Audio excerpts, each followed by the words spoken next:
would your life have been different if you didn't go to prison?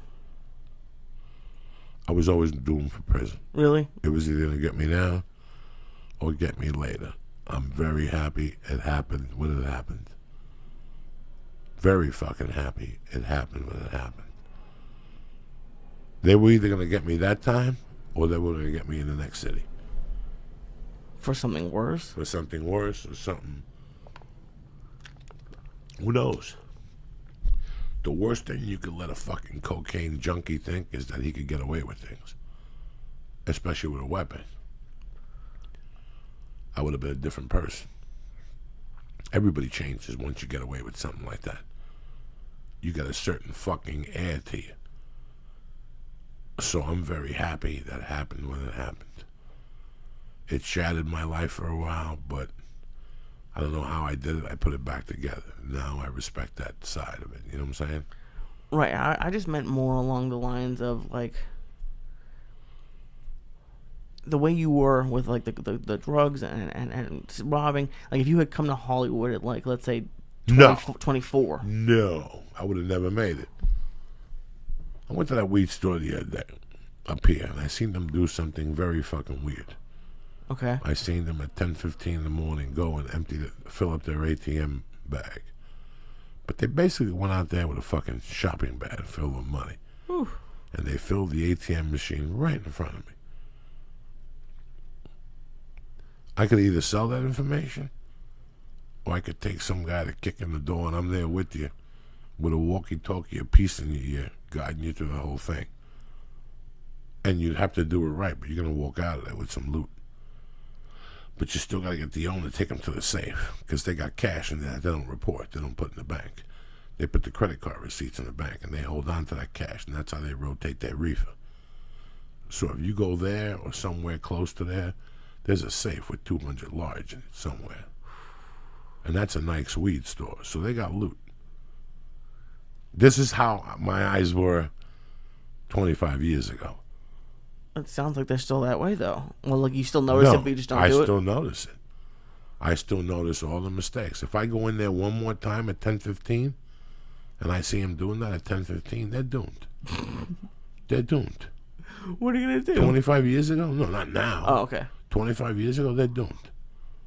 I'd figure out how to be in there at 10:15. But the problem is they have your ID, so you couldn't do it. I'd have to sell the information to somebody who was liable. Somebody I knew that would go in there and do the fucking thing clean. And the only way you could do it, just like I told you today, is go in there,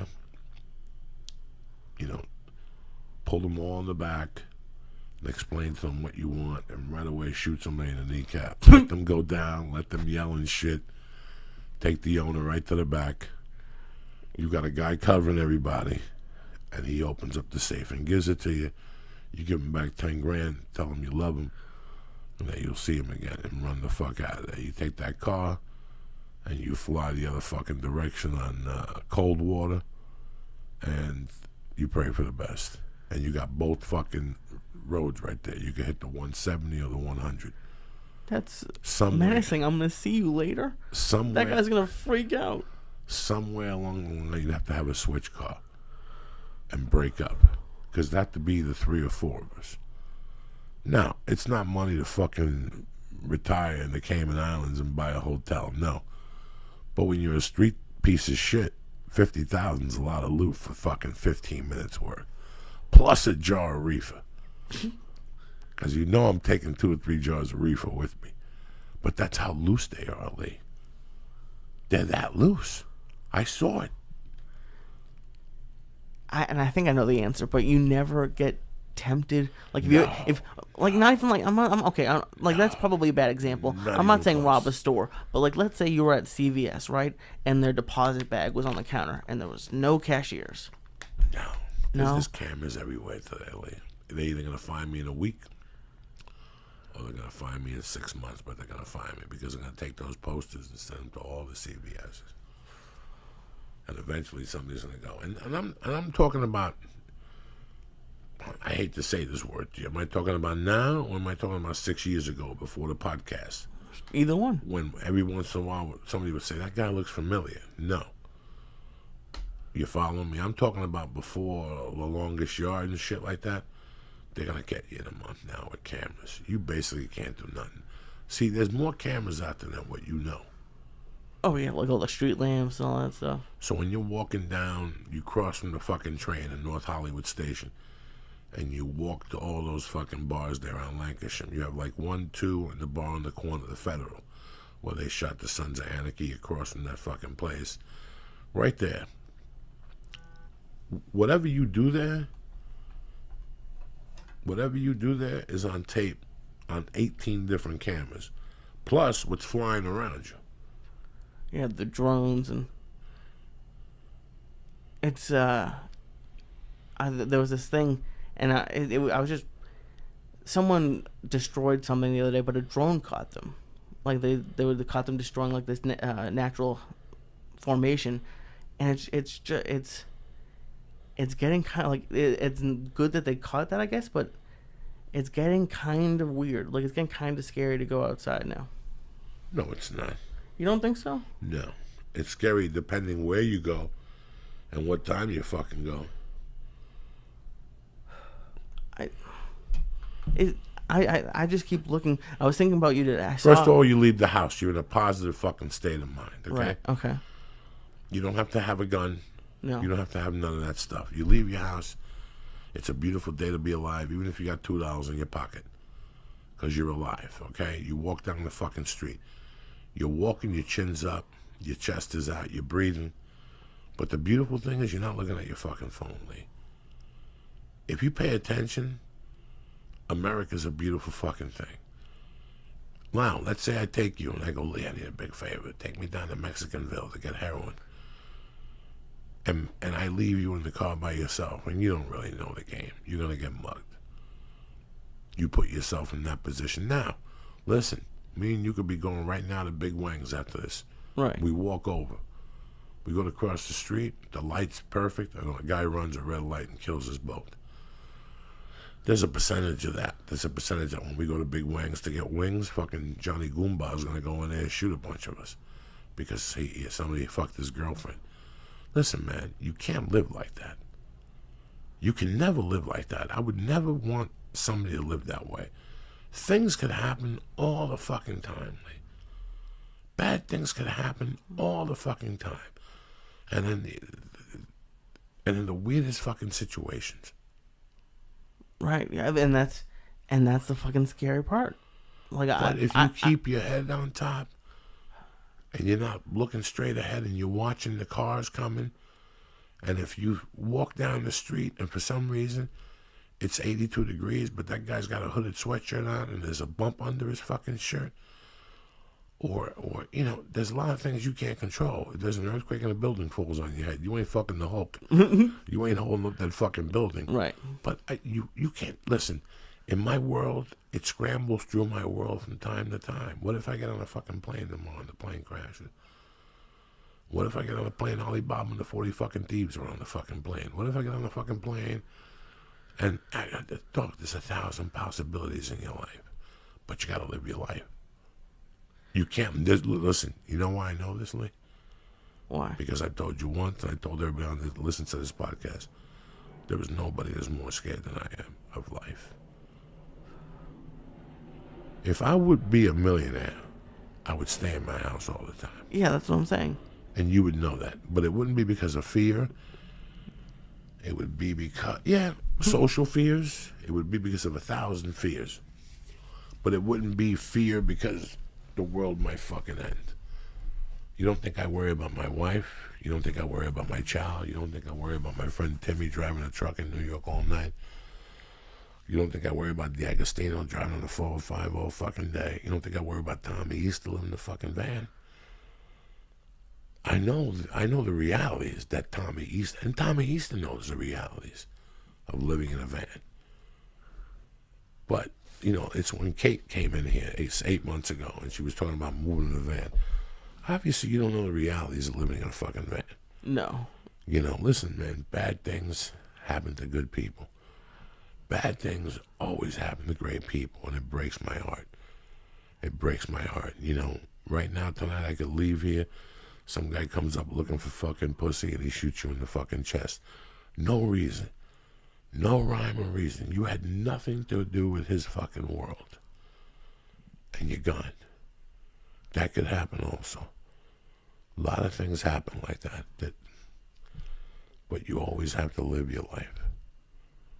I do try to push it out. Like it's not. I don't feel like it's something I dwell on all day. But I dwell on it at night. There's one night every 10 days that I lay down and a horrible thought comes to my mind about my family or my daughter or myself, and I have to actually get up. The reason why I have to get up is because it's a reality. fuck. I could pass it through my mind, but I can't digest it. So I just do what I was doing, smoke a number, watch TV for a while, and get the thought out of my head and say a prayer. Because listen, if you think at 15, 16, I thought my mom was going to die, you're fucking crazy. Right. You're fucking crazy. Who thinks they're going to get up in the middle of the night and find somebody on the floor? Whether it's your mom, your uncle, your sister, your brother. Who? Who in this right fucking world? Nobody. That's the last thing anybody ever thinks about. That's the last thing anybody thinks about. When you guys go to dinner and we crack jokes for an hour and we giggle and shit and, we tell stories, and then you get in your car and I go in my car and somebody else goes in their car and we say goodbyes and I'll see you tomorrow. What time? 3:30. I'll see you tomorrow. When you get that call 4 in the morning that he got hit by a drunk driver. But wait a second. This is a fucking dream. This is a fucking dream. That's the same way I felt when Dominic Special died. That's the same way I felt when Anthony Balzano died. I just saw him at 6 o'clock. What do you mean he went to Pathmark at 9 o'clock at night? I just saw him at 6. He was going home for dinner. He was going to study for a math test tomorrow. You understand me? Things happen in life. That's what makes life live, is that things happen, people pass, and one day you have to learn how to live without them. Somebody passed in my life a couple of years ago. It's really weird, the friends you gather and the relationships you have with them. And some of them pass, and you say a prayer for them, you send flowers, you go to the funeral, you think of them from time to time. I have a friend that passed maybe 4 or 5 years ago, maybe right before, around Grudge Match. Right, yeah. Like I talked to him while I was shooting Grudge Match. And he was a dear friend of mine. He's the guy that took me out of fucking Jersey. He talked me into going to Colorado with him and buying a car and putting it under my name. Then he crashed it. And it was just, we hooked up in 83, and obviously we were friends till he passed 3 years ago. And it was a friendship that I talked to him once a week. When I was back there, I don't meet with a lot of people. There would be one night a week in 93 where he would pick me up on Monday nights. We'd drive down the shore together. We'd go on his boat. We'd go back to his house, eat the fish. We'd smoke pot. We'd watch a movie, and then we'd go to bed. And he'd drive me back to New York City the next day at 4:45 in the morning. I'd be by Madison Square Garden at fucking 5:30 a.m. walking around. Why so early? Because that's when he was in charge of all the window washers in like 6 or 7 buildings. Him and his brother worked at the World Trade Center for a while, and they moved him around. But I spoke to him, various times. When he came out here, he was in Huntington Park. And I actually scheduled a gig down there. It was like 2 days after my neck surgery with the fat ball. I actually scheduled a gig down there just so I could see him, and he came with his brother. And I had a great time with him. And another time we went to fucking Atlantic City, and on the way there we were eating those contaminated crab legs with blood on them and shit. And we got a call from Linda Rowe to go to Connecticut and do a comedy gig. He drove me. And just shit like that, And sure enough, a couple of years ago he passed. And I got to tell you something. I still keep his number in my phone. I got his number in my phone, Nakafoley's number in my phone. I got like 3 people who punched the ticket in the last 3 or 4 years. I kept their fucking number just because that's the type of psycho I am. I'm just having, their phone got disconnected for a few weeks. I'll bump into them someday. You know what I'm saying? I keep it that way. But Jimmy, I think about once a day. I'm craving. The reason why I've been thinking about him the last 5 days, he used to make this dish, Lee. You ready? Tell me. He'd get spaghetti. He'd boil it. Good start. Boil it. Nice. He had it perfect. While he was cooking the fucking spaghetti, he'd fry up some bacon. All right? And then he'd take the bacon off and he'd let it get really, really crispy. Really, really crispy. And then he'd take the fucking spaghetti out and he'd put it in the strainer. And then when it was in the strainer, he'd throw a piece of fucking butter in that motherfucker. And he'd start right there working it with the butter and shit. Then he'd throw that right into the fucking thing. With the bacon? Not yet. Then he'd throw the bacon on top of that. Some more butter on top of that. And then he'd get an egg yolk. And throw the egg yolk on top of that. And he'd mix it in real fucking good. And he'd throw some salt and pepper on that motherfucker. And Lee, it was delicious. Delicious. It sounds amazing. Delicious. Oh, but you got proteined up. If you were lifting weights, forget about it. He would cook a big pot of it once a week and just put it in the freezer, on the refrigerator, I'm sorry. And from time to time, you could take the pot out and just take a bowl, put it in the microwave oven, and bang, you had yourself some fucking pasta. The bacon bits were tremendous, how he made them. I could never make it that way. And I've been dying to make it for my daughter because it's something different. It's like a Puerto Rican fettuccine Alfredo. Right. But I don't think she'll eat it with the bacon in it. She doesn't like bacon? Who the fuck knows? She eats bologna. She calls it salami. I don't. What are you going to do with her? Yeah, I don't know. What am I going to do with her? I got enough problems with you and shit like that. What am I going to do? It's been fun going up on Tuesday nights. I've been enjoying it. Lee, that was the weirdest thing ever last night. People, let me explain something to you. You could do comedy. When you first start out in comedy, you do what's called open mics. And there where you show up and you sign up. And there's a bunch of dickheads who think they're movie stars. And they get up and they do horrible material. And you wait there all night. You do comedy in front of other comedians. And it's hell. It really is hell. It really is it's like going to fucking die every time you go to those places. Because emotionally, you fucking die. It's been really... I don't know how comedians develop in open mics because very rarely do you get any positive reinforcement. So I'm like, how do you know what is good? Because all you're learning how to do is becoming a wordsmith at that point. You're just going up there. You're just hitting numbers. Oh, open mics are numbers. I don't know what the magic number is for Lee Sayat. For Joe Diaz, it may be 850 open mics. But for Lee Sayat, right now, where I see, maybe 200 open mics and you'll be feature acted. No. Yes. I don't think I want to be. No. No. But it's good that you're doing it because now I can take you on the road and shit. I'll give you the small 100. You do 8 shows. That'd be fun. Sure, it'll be fun. You're not doing nothing else in your life, cocksucker. I never thought this was anything because it's a story that everyone knows that I didn't want to talk on here. But now, like, I'm so. Now I can't shut you the fuck up. Yeah, that's true. That's also now true. I gotta smack you twice to talk and 18 times to shut up. You're like a crime relocation witness guy. Lee, no. Let me tell you something.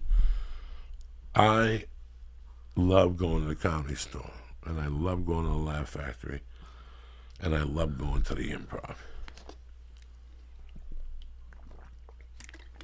But I've been doing it for 20 years, guys, in January. And you go to a comedy club, not to stay there. It depends how you use it, you know. The Comedy Store is a great club, but when I go in there, I go to work, bro. It's work. 10 years ago, it was a little bit more fun. When you're doing more rooms like last night? Then you have a thing called these open mics, which people who have been doing comedy over 10 years, they don't go to them. Your pride just says, I'm not going to them no more. I've always known that that's the heart of comedy. I always know that when I need to improve or I need to be thankful for what I've done and what I have to go to open mics. And years ago, it would be those Mexican rooms. Because it's very weird to go on stage at the Comedy Store when you first get here and have Gary Shandling bring you up. And then you're bringing up Dice. But at the same time, that same night, I was bringing up a Mexican dude with a limp and another one that stutters down in some cougar room in fucking Pomona. Do you follow me? And that must fuck with your head. It didn't fuck with my head. It doesn't? It made me a better comedian, balanced me out. It showed me that comedy was comedy. It doesn't matter who the fuck you're on stage with. You got to work the same fucking way, whether Jesus Dice is there or fucking Dave Chappelle is there or some open mic kid from fucking Redlands. It really doesn't fucking matter. That's what that taught me. So for years, I would go to clubs that Willie ran, Felipe Esparza ran, that you get stabbed at. All right? But at the same time, I ended up at the Comedy Store in no other spot. So no matter how bad it was in that room, you follow where I was working at? I was working both sides of the fucking fence just to balance my head out right so it wouldn't overwhelm me. That's a smart way to do it. I had to, Lee. I had to. So, like, do you think if people, like, just start going to the store and get passed right away, like you got passed right away, and if you were just doing amazing spots, do you think... I got passed at the Comedy Store the same way I got my blue belt. Okay. I was a hard worker. I put together a set. Mm-hmm. It took me a long time. It took me 6 years of my life to work hard to get into the Comedy Store. And I'm not going to lie to nobody. The first 2 years, I was dicking off. So for 4 years, I gave up everything. I lived in an office. I went to fucking jail for arguing with some chick's boyfriend and getting arrested for domestic violence. I lived on scraps. Josh Wolf helped me out. I mean, it was a nightmare. I lived in a basement with a fucking bed and a bench for dinner. It was completely of who the fuck I was. It was completely out of my comfort zone. But the whole time, I was fucking evolving, and I wasn't even knowing it. I wasn't even knowing it. I was shedding that skin, and I wasn't even knowing it. I wasn't even fucking knowing it. So it took me basically 6 years. I was to that point. Now, was I a good comic to be at the store? No. I've seen better comics that got into the store. Dog, let me tell you something. The one thing they teach as a criminal number one is don't take that deal. Don't take that deal. Take that deal as they're setting up the jury, and you'll take. That's the best deal of your life. Just keep telling them no. I kept telling them no. No. They offered me 9 years. 9 years, the felony and a fucking. And that was a good deal. It was a violent. It was good. My attorney was like, "It's a good deal." He was a black dude. His grandmother was the first black graduate from the law school in Boulder. So he just hopped and played along, and they did whatever the fuck they did. So he comes to me one day, he goes, they want to give you 9 years for kidnapping. Kidnapping 2, which means I would have done all full 9 years. What I did was bait it out. Whenever you get in trouble, you bait it out. Uh-huh. The victim disappears. The victim couldn't go up in front of me because the victim had gotten a DUI, and then when he went to the hospital, he broke out and he robbed the pharmacy at the hospital and he stole the liquid cocaine. So his credibility was gone. Right. He had nothing. I could have held out in front of him for fucking years. So my plan was to since there was 2 fucking people, they hit him with a public defender, the other, the biker, and they hit me with a court-appointed attorney because there's conflict of interest. That's why you wait for him. If me and Lee get arrested, I wait for Lee to get the public defender first. And then they got to give you a different one. Then they got to give me a good one at $200 an hour. That you know what I'm saying? That's the smart move. A lot of people don't know that move. That's the smart move. If you get caught in a triangle, always wait for them to get the public defender. You're holding off. You're waiting for the Iranian. This is educational. Just hold them off. The Iranian. Who's the... Is this on PBS right now? This is an amazing... Keith the cop would be there shaking your head. Who is the Iranian? The Iranian. He's going to call you. Who's the Iranian? So by the time they put you back in the jail cell, he gets a public defender. Now that means I got to go up in front of the judge, and they got to give me a real fucking attorney for $200 an hour, which I'm never going to pay. The state pays for. I take that dumb fuck, and I wear him out for a few months, right? And then I fire him. Then the judge gives me another 30 days to come up with a fucking attorney. That's exactly what I did. So I played Blackula for about fucking 90 days till he came back with it because I got arrested November 18th. So my shit went through the holidays. I had to sit in fucking court till like the 22nd. I sat in county till my bail dropped. So I was already playing them like a fiddle. They had come to me. The DEA came to me. A bunch of them. I got information, but get me out. You know, I got tons. I know who shot Kennedy. I got it. who shot I got Jimmy it all. Hoffa. I got everything. You just got to get me out of Oh here. yeah, just get me out. And then nobody got me out. But the bail dropped to $3,000 cash. Boom, I got out. All right. And then I played the game with the attorney for 2 months. Yeah, until he hit me with the 99-year thing. I told him I fired him. That took another 2 weeks in court. The victim snorting coke somewhere in Tucson. He's missing. You follow me? So I'm just stalling for time. Right. And then Time's I your had friend the at money. that So point. now I got 30 to 60 days to get a new attorney. I knew who I wanted, but I didn't pay him. I just kept talking to him, stalling. So what do you think? What can we do? Boom, boom, boom, boom, boom. And then I dropped it on him. I dropped the deposit, and he went to work on him, and he switched to fucking violent to non-violent. He hired a private investigator to look into my past. There was no violence. So they switched that this guy was that badass, which in turn is why I'm here talking to you. Oh, If shit. not, I'd be in a prison with a dress on right now doing the midnight show. Wow, damn. So you have to know how to play the court system. The That court is system, some goddamn you know, story. the attorneys, you could always get a great attorney to buy time. A great attorney, especially in New York, could buy time. Yeah. I'm sitting across from Keith the cop, who's he was a real cop, and he was real dedicated, and he knows. He's not stupid. He's not. I grew up as the interpreter. See, I grew up in a Cuban house that they did numbers, so I was always the interpreter. Uh-huh. So my parents spoke English until the cops came, and nobody hablos. No hablo. I've seen right? that before. Yeah. Spanish people no hablo nada, nada, right. Not, no sé. No sé. Even the little Mexican lady in Man on Fire, remember? No sé, es que no sé. La niña, que niña, no sé. Spanish people don't know nothing. So even when we went to the attorney, my mother still playing like I don't know nothing. So we had this attorney called Sam DeLuca in Jersey City. Look him up. He's a fucking savage. He's probably cutting deals on people from the grave. Really? The last time I Googled him, he was representing the fucking Mondino brothers or something in like a fucking fire case. He was bad to the bone. You always had to show up with suits. You had to bring 2 or 3 suits. And I was always the interpreter. And he would have just, you come into his office, Keith the cop, and he would just say, how you doing, Keith the cop? He'd been charged with 2 counts of bookmaking and 1 of money laundering. Here's the deal. I know the DA's brother on the case. For $200,000, I'll get you 6 months probation. Oh, jeez, For yeah. $150,000, I'll get you 3 months in jail and 9 months probation. For $100,000, and he would just give you a fucking menu. Okay. Let me know what you want to do. Great Yeah, to see you guys. yeah. You had a week or 2 to decide what figure you were going to pick. Once you gave him his $200,000, he stalled it. The cops forgot where they put the tickets. The evidence got stolen.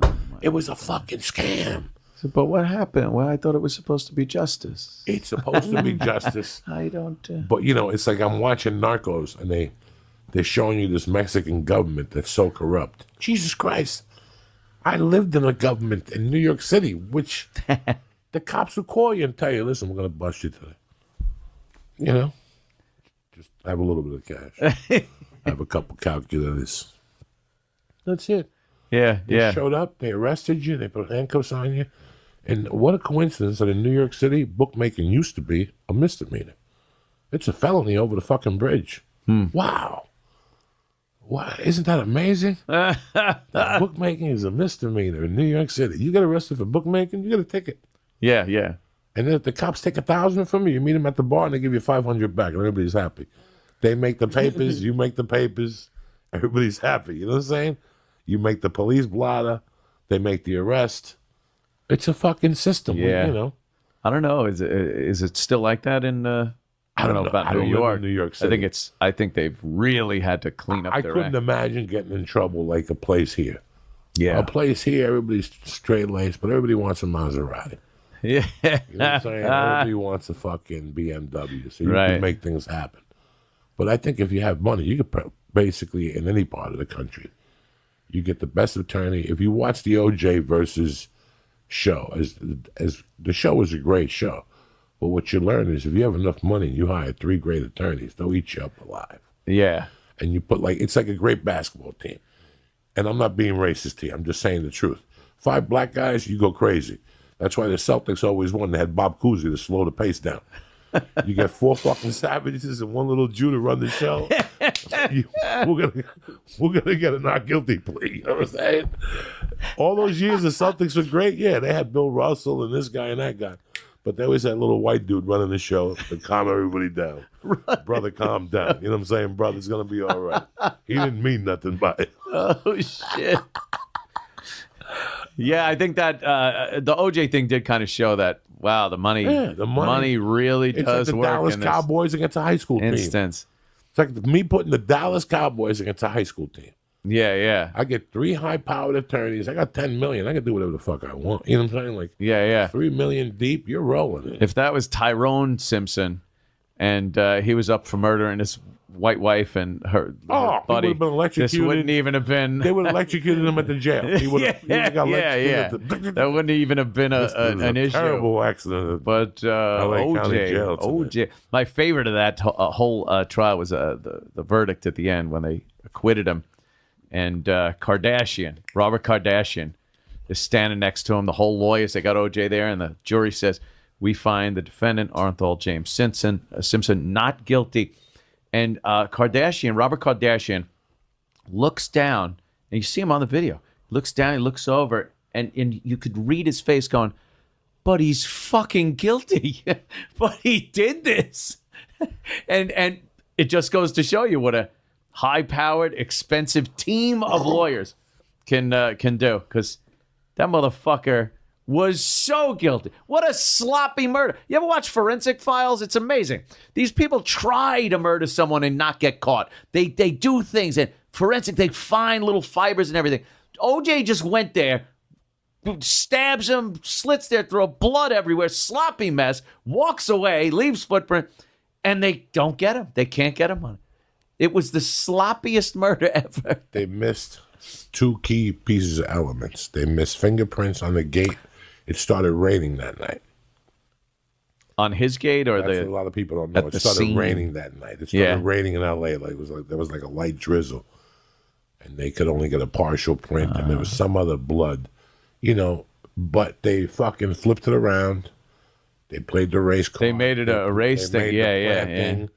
They just did beautiful stuff. The guy Barry Scheck did great work. The DNA guy. Yeah, he's tremendous. That's the guy you show up. It was amazing. When things get dangerous. He's the guy. He went into business after that. I guess he's still in business of exonerating people that have been in prison based on DNA evidence. So he made a whole career out of doing that. You it's walk great. into his office, it's 200 G's. Oh yeah. Like just to walk in his office, think about it. It's 250 G's. Oh. Just to talk to him for an hour. Imagine. For him to let you know what he thinks. That's the type, you got to dig the trench in the back. You got to dig up grandma's money. You know what I'm saying? What is it going to take for me not to? And he'll break it down for you. Yeah. What's it going to take? It's all about the course. I got to get 3 investigators. I guess that's not the way it was supposed to be. It was supposed to be like, regardless of your wealth or lack of it, you're supposed to be able to get a fair shake. But you're never going to be able to hire those high-powered guys. And I don't even think it's the high-powered guy. It's who they know and who they've paid. And you can have a genius lawyer that knows all the law, but he's got no connections, so you're going to get fucked. Listen, man, I did time, and I had tons of conversations along the way. We sit around and we goof and we have a good time, but those people don't stand a chance. Keith the cop, you know it. If a white kid gets arrested for possession and a black kid gets arrested for possession, and he's from a fucking socioeconomic fucking hellhole, he has no money for an attorney, he gets a public defender who has a caseload of 190 people who doesn't even know the kid's name. He doesn't even know the kid's case. Yeah. So he gets to court that morning and he reads the docket. That's the truth. I've spoken to those guys. Oh, absolutely, yeah. And what it feels like to have an attorney and to go, wow, I'm still doing time, but I could have done 19 years instead of 4. Yeah. You follow me? That's a big difference. That's a good attorney. Somebody who looks at you and said, listen, like I went and met with the law professor at the University of Colorado in Boulder. He was a Spanish dude. He was referred to me by Sam DeLuca. Because when I came out, I knew my plan already. I had grown up in that world, so I knew the stall. I knew the stall method of fucking stalling the whole system. You know, it's really funny. I was telling somebody this story the other day. I got arrested in November of 87.